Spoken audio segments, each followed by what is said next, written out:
Gubernurnya, bupatinya harus secara teknis detil, ngerti masalah, bagaimana mengurai masalah dan bagaimana menyelesaikan masalah. Setelah itu berikan jaminan untuk memberikan jaminan pada investor, kamu jalan, set jawab, kamu jalan, set tanggung jawab, selesai Pak. Saya udah nggak tahu berapa pabrik di Jawa Barat hari ini bisa berjalan dengan kalimat saya, kamu jalan, set tanggung jawab, jalan Pak. Kenapa saya harus putar beberapa video KDM, terutama pidato-pidatonya ya kawan.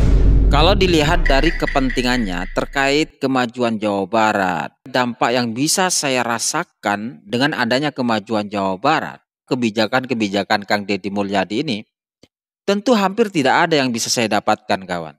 Tetapi entah kenapa saya ketika mendengar pidato KDM ini begitu tersentuh, terenyuh. Saya sebagai rakyat kecil, ini saya merasakan bahwa oh ini loh, masih ada pemimpin yang luar biasa. Pemimpin yang benar seperti Kang Deddy Mulyadi ini. Nah terus terang saya adalah orang Jawa Timur dan hampir tidak ada kepentingan dengan Jawa Barat.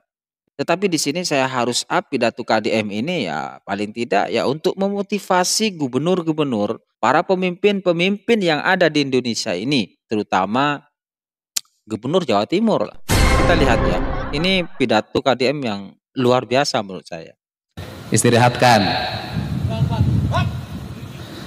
Saya nggak usah pakai MC, udah tahu harus hari ini harus terus ngomong. Assalamualaikum warahmatullahi wabarakatuh. Sampurasun. Pak Bupati Subang yang saya hormati, Pak Dandim, Pak Wakapolres, Kasat Serse, Pak Kapolsek, Pak Dan Ramil, Pak Sekda, Kepala Badan Kepegawaian Daerah, dan seluruh para pegawai serta manajemen PT Surya Cipta dan manajemen PT BYD. Saya mengucapkan terima kasih. Hari ini kita bersama-sama untuk melakukan ikrar sumpah jabatan bahwa kita berkomitmen mendorong kemajuan Jawa Barat.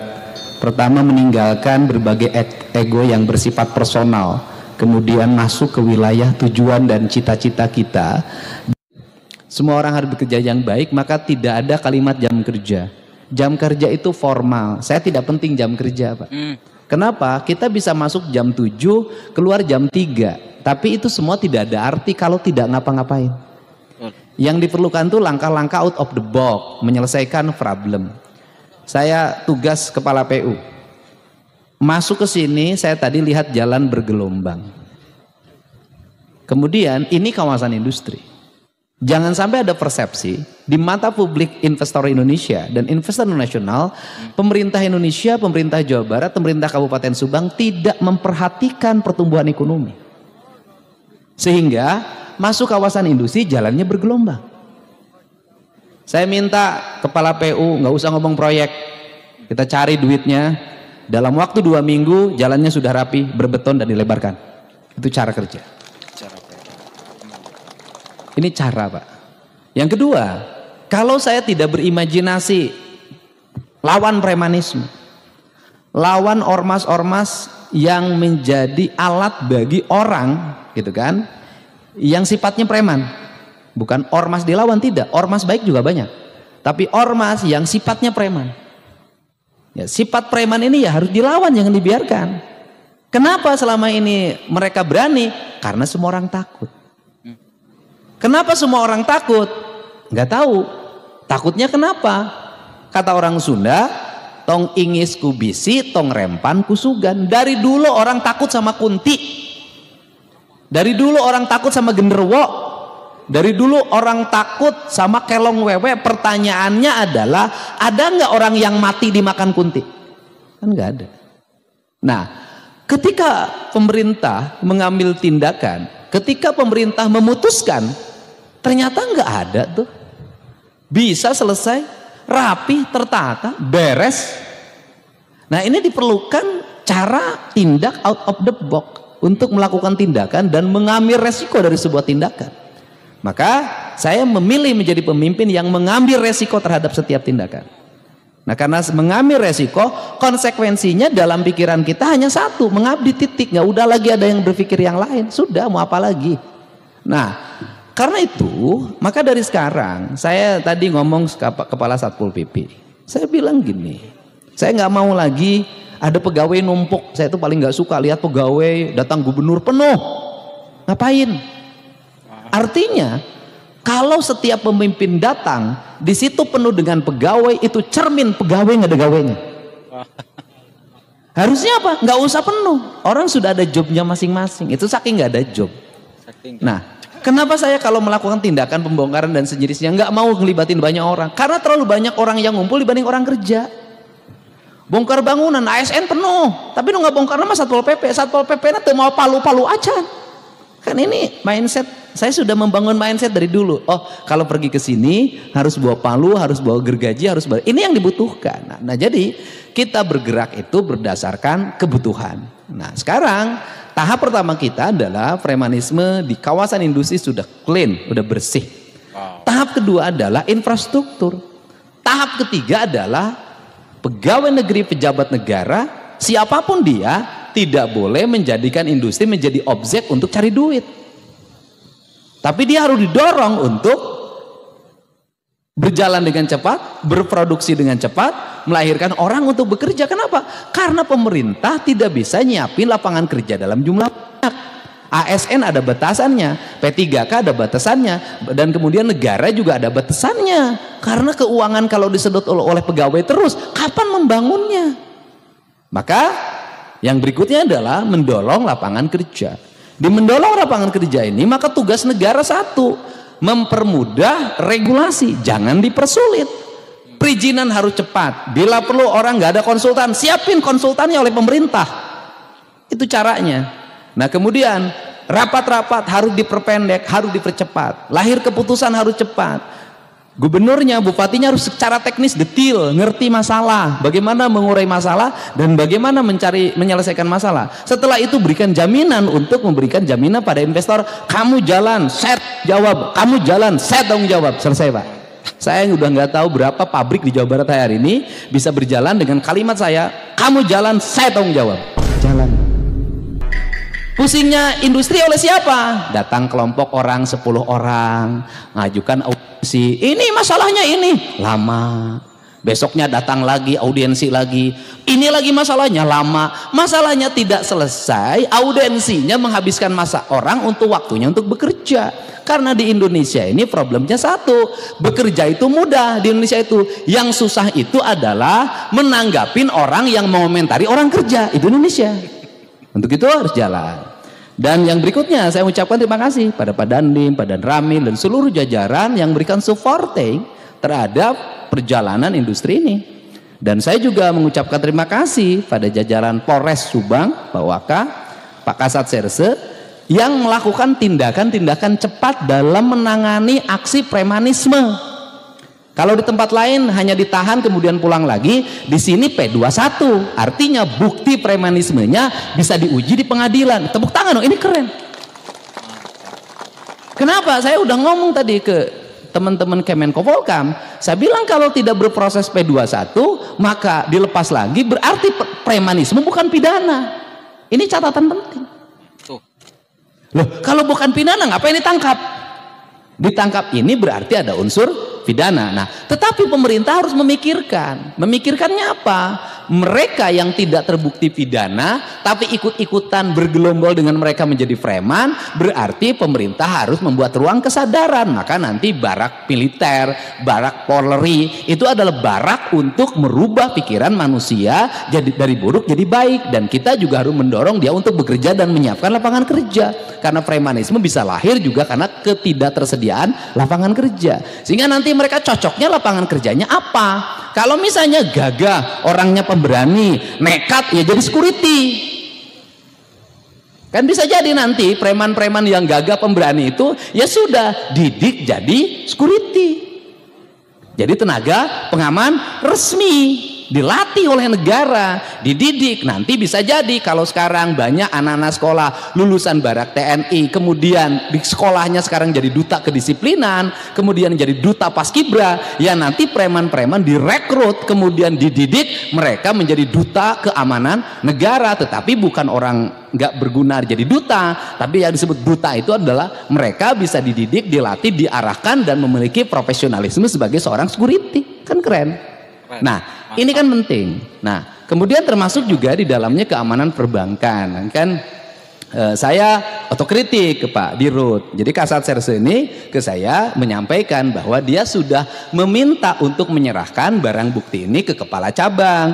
Tapi kepala cabangnya menjawabnya harus ke legal, harus ke sini. Kebetulan ngeluhnya ke saya. Karena ngeluhnya ke saya, ya sudah serahin aja sekalian. Nah, maksud saya bahwa dalam dunia manajemen kepala cabang yang seperti ini nggak boleh dipakai. Kenapa? Nggak punya inisiatif, nggak berani ngambil risiko. Karena pemimpin itu kalau ingin besar, dia harus ngambil resiko. Sehingga saya jujur aja, hari ini nggak boleh ketemu saya, nggak boleh datang. Saya bilang, kenapa? Jangan datang ketika masalahnya sudah selesai. Tinggal ada panggungnya, tampil paling duluan. Tapi ketika ada masalah sembunyi, saya nggak suka orang seperti itu. Nah, jadi orang tuh harus berani ngambil resiko. Terakhir, ini jajaran P dan Dinas Perhubungan. Dinas Perhubungan. Pertama, UPT gitu kan, kalau terlalu luas diperbanyak. Kalau terlalu luas, kan sekarang ada 6 UPT. Kalau terlalu luas diperbanyak. Tetapi menurut saya manajemen itu harus sedikit. Yang kedua, di setiap UPT itu nanti ada satu mobil yang khusus menangani PJU. Oke, satu. Dua, mobil yang PJU ini juga harus bisa menangani kerusakan CCTV. Yang kedua, mobil yang khusus mengurus persoalan kebersihan. Bagaimana ketersediaan mesin potong rumput, bagaimana ketersediaan mesin untuk mobil naik ke atas, benerin spanduk yang sobek, cabut spanduk yang sudah tidak layak lagi, potong tiang-tiang billboard segala macam yang tidak berizin dan merusak estetika jalan. Ini. Yang ketiga, harus punya divisi perbaikan. Rekrut tenaga outsourcing itu tukang tembok, tukang ngaduk. Caranya bagaimana? Caranya di PU bikin anggaran semen, anggaran pasir. Jadi drainase yang batunya lepas, jangan nunggu proyek berikut. Lakukan perbaikan sejak sekarang. Karena saya keliling kemanapun, saya tidak menemukan drainase jalan provinsi yang mulus. Semuanya tidak berfungsi, semuanya pada copot, semuanya tidak terawat. Tiang-tiang baligo yang dengdek saya nanjak ke arah dari Subang ke arah Lembang itu tiang papan reklame dari Jasara Harja itu begini. Papan petunjuk yang arah Ciater kanan kirinya nggak jelas. Indonesia ini negerinya berantakan banget, Jawa Barat ini. Nah, untuk itu saya nggak mau lagi ke depan begitu. Kepala PU nanti harus keliling, motivasi kepala UPT-nya. Di setiap UPT nanti ada tenaga kebersihan yang setiap hari monitoring jalan yang kotor, rumput yang tinggi. Yang kedua, setiap hari dia melakukan perbaikan terhadap yang rusak, tembok yang copot. Yang ketiga, melakukan perbaikan terhadap jalan yang bolong. Nggak usah nunggu lagi nanti turun anggaran pemeliharaan. Selama ada, perbaiki sekarang. Kenapa? Karena rata-rata pemeliharaan jalan turunnya adalah bulan November, kemudian bulan Oktober pada saat hujan deras. Saya sering menemukan kasus di Provinsi Jawa Barat sebelum jadi gubernur adalah melakukan perbaikan jalan, penambalan jalan dengan hotmix pas hujan deras. Nanti nggak boleh. Saya detil, Pak. Nah, yang berikutnya adalah di setiap UPT ada satu mobil ambulan. Untuk apa? Menolong orang yang korban kecelakaan plus tenaga medisnya. Yang keempat, di setiap UPT, di setiap sekian kilometer jalan provinsi harus ada mobil derek. Kemacetan timbul tuh mobil mogok, sudah jalannya curam, mobilnya tua, muatannya besar, timbul kemacetan. Selama kemacetan itu ada berapa orang yang mengalami stres? Kenapa? Keterlambatan. Selama kemacetan itu ada berapa mobil yang menghabiskan bahan bakar? Saya nggak mau begitu. Jadi nanti ada patroli pengendali jalan. Buat apa kita setiap hari? Ada patroli pengendali jalan di situ. Setiap UPT ada unit yang memonitor seluruh jalan, pergerakan mobil terlihat, di mana problemnya, di mana macetnya, maka unit reaksi cepat itu turun datang. Kecelakaan turun ambulan, mobil mogok turun lagi mobil derek. Mobil dereknya jangan bayar, sudah kita tanggung saja. Kenapa? Ingat, supir itu menderita ketika mobilnya mogok, duit tidak punya, BBM sudah habis, bayar biaya mobil untuk derek berapa? Saya ini pengalaman yang begitu. Saya jadi gubernur, saya dulu cita-cita ini akan saya rapihkan, ini akan saya bereskan. Nah kemudian yang berikutnya, ini cita-cita saya ke depan. Nanti di setiap batasan kabupaten itu ada gapura. Gapura ini bukan hanya aksesoris karena kita mencintai leluhur, itu tahap pertama. Tahap keduanya adalah gapura itu pengamanan Pak Sekda. Pengamanannya bagaimana? Di pinggir kanan gapura nanti disimpin pagar digital Pak, ke samping. Kalau memang mungkin ke bawah, ya kan? Bagaimana? Dan itu dikendalikan dalam satu sistem di mana nanti CCTV terkendali. Kalau ada kejahatan, mobil lari itu tinggal dipijit knop set dia nutup sendiri. Dan saya nanti akan buat di setiap perbatasan kabupaten. Setelah itu setiap perbatasan kecamatan, maka Jawa Barat itu akan menjadi kabupaten yang bebas kejahatan, taruhan saya. Kenapa? Dengan sistem yang baik, pengawasan yang ketat, kemudian teknologi yang tinggi, nggak akan ada orang yang berani jahat. Tahu? Maling tidak pernah datang pada tempat yang terjaga. Maling selalu datang pada tempat yang terlena. Setiap bahasa, saya selalu bahasa lihat di Polres itu sidik sakti indra waspada. Ini penting, itu harus bisa mengendalikan itu. Jadi di kita ini fungsi drone kapan? Video. Jadi lamun aya acara drone itu di mana-mana. Kenapa? Pejabatnya pengen ada videonya dari drone. Nah ini penting. Nah terakhir ini Dinas Pendidikan, ini saya nggak boleh main-main lagi. Pemda Provinsi Jawa Barat sudah mengedarkan jam malam. Jam 9 anak sekolah harus kembali di rumahnya, kecuali lagi sama orang tuanya, ada yang sakit, dia lagi bekerja untuk memenuhi kebutuhan hidupnya dan sejenisnya. Nanti saya tidak mau mendengar ada kejadian atau peristiwa di atas jam 9 menimpa anak pelajar SMA di Purwakarta di Jawa Barat. Kalau ini terjadi, kepala dinasnya mundur. Kenapa? Kepala dinas harus mengkoordinasikan seluruh Jawa Barat. Setiap malam dia harus bisa connecting dengan Kapolres, dia connecting dengan Kapolsek, dia connecting dengan para kepala desa, dia connecting dengan para kepala kelurahan untuk memastikan anak Jawa Barat itu aman. Kenapa? Karena ingat hari ini jarum jatuh di Jawa Barat akan menjadi peristiwa yang menggemparkan Indonesia. Kenapa? Sudut pandang mata hari ini tertuju ke Jawa Barat. Baik akan memotivasi berbagai daerah, buruk kita akan menjadi hinaan banyak orang. Ini tidak boleh main-main kerja dengan saya. Tidak boleh lagi ada tujuan-tujuan lain kecuali memperbaiki. Semua orang harus bekerja, berusaha untuk senantiasa matanya terbuka, berkendali, berkomunikasi, tidak feodal, tidak lagi feodal gaya raja gitu loh. Kalau disebut raja boleh, tapi kerja harus cekatan. Nah, tetapi ini yang harus dilakukan. Ini prinsip-prinsip dasar, termasuk kelautan. Kelautan segera membuat konsep. 2 minggu lagi kami akan MOU dengan TNI Angkatan Laut. Targetnya adalah tidak ada sampah di pantai, tidak ada sampah di sungai, bebas Jawa Barat dari limbah dan pencemaran lingkungan. Dan kemudian menjadikan laut itu sebagai halaman rumah Provinsi Jawa Barat. Nah, ini langkah-langkahnya dan tidak boleh lagi karena saya mah awewe, tidak bisa, nggak bisa karena sudah jadi pejabat tidak lagi ngomong perempuan dan laki-laki. Anda setara dengan laki-laki. Jadi kalau keluar jam 12, keluar jam 1 nggak ada urusan dengan status perempuan. Kenapa? Anda hari ini pejabat dan sudah mengklaim diri bahwa perempuan dan laki-laki sama. Artinya melaksanakan tugas dan kewajiban juga sama. Kerja saya ada kerja teknis. Ya, jadi yang terakhir tidak boleh lagi ada anggaran kajian-kajian di dinas. Kajian ini, kajian ini. Saya tadi sudah meminta ahli yang sekolah dari Jerman, tolong, saya bilang, ada kajian. Rubah kajian produk kajian-kajian di Provinsi Jawa Barat jadi energi, jadi buku kajian teh dirubah jadi energi, karena itu hasil kajian nggak tahu sudah berapa ratus miliar itu uangnya. Semuanya harus taktik, teknis, kita nggak punya banyak waktu, dan kemudian kita hari Jumat ini 100 hari, dan 100 hari ini nanti harus termonitor. Yang berikutnya adalah posting media sosial hanya satu, pekerjaan. Tidak boleh posting-posting yang lain di luar pekerjaan. Harusnya adalah produksi. Produksinya adalah produksi apa yang kita kerjakan. Apa yang kita kerjakan ceritakan kepada masyarakat. Sampaikan kepada masyarakat, lihat apa yang dilakukan dan apa hasilnya.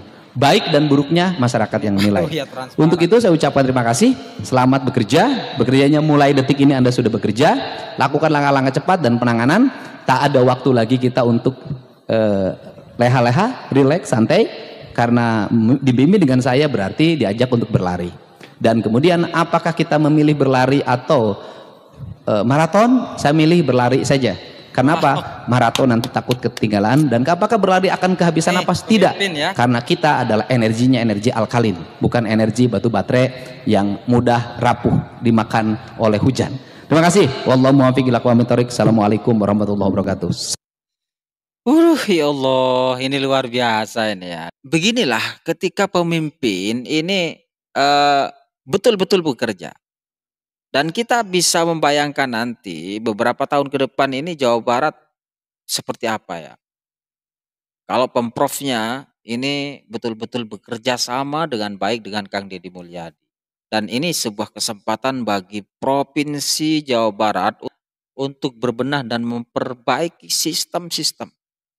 Dengan kemajuan teknologi, dengan mindset yang luar biasa, yang akan berdampak luar biasa terhadap masyarakat Jawa Barat. Terus ya, kita acung jempol untuk Kang Deddy Mulyadi. Pertanyaannya, bagaimana dengan gubernur-gubernur yang lain, terutama Gubernur Jawa Timur?